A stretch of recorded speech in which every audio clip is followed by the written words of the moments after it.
Let's summarize what we found for the case of two interacting species. Epsilon less than -1. This corresponds to the case of very strong competition, where the presence of the other species strongly inhibits the happiness of the other species.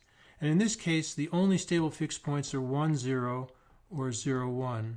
There's no coexistence. If epsilon is less than 0 but bigger than -1, this corresponds to the case of weak competition. And in this case, the coexistence fixed point is stable. 1 divided by 1 minus epsilon, 1 divided by 1 minus epsilon. So there's a coexistence, but the populations of the coexisting species are both less than 1.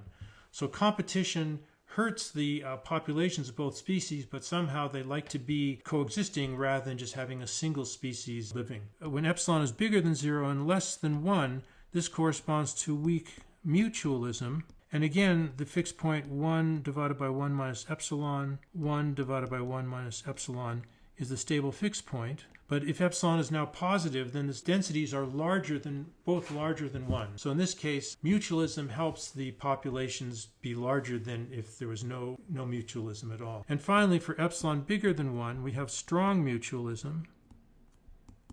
And here we have a runaway.